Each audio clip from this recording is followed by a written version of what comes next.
Hi, I'm Adrian, one of the co-founders of lagrowthmachine. Today we're going to talk about email enrichment. When it comes to prospecting, data enrichment is key in your process. And there are several things that you need to know to make sure your enrichment is optimized. First thing first, when you will import your first few data, you will notice that lagrowthmachine will not immediately enrich the data. This is actually normal. The enrichment is not something that we do before the campaign, but at the start of the campaign, because it sometimes requires we visit the LinkedIn profile of the person. And if we were to do hundreds of visits in a bulk, as seen here, you would end up in trouble with LinkedIn. To protect your LinkedIn account, we only enrich once the campaign starts, as explained here. When doing email enrichment, you can get two types of emails. Verified emails, emails where certain they exist, and suggested emails we believe are the right one based on known patterns. By default, as a security, we will only return verified emails, and you'll get between 30 to 60% verified emails depending on who you're targeting.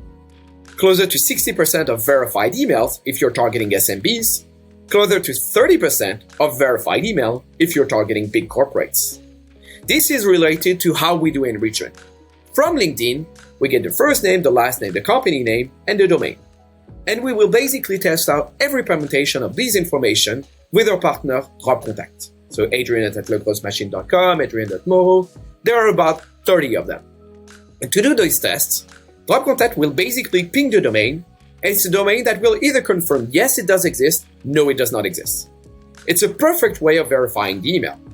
However, some companies, including big corporates, tend to protect themselves against such enrichment technique by setting themselves as catch-all domain.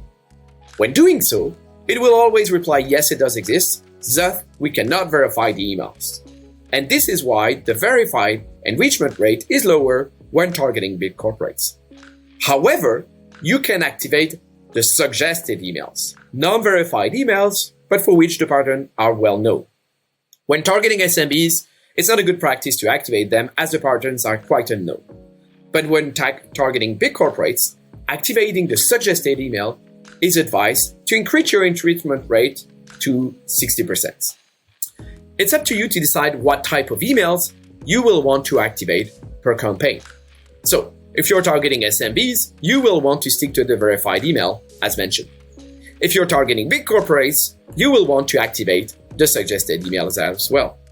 Last, if you're a recruiter, you might only want to outreach to the personal email. About 80% of people will share a personal email with you once you're connected with them. This data is especially useful for recruiters as personal email is the best way to go to send a job offer rather than sending it to the professional email, which can be awkward. To do so, you change the settings like this. And that's it. You know everything about verified and suggested emails.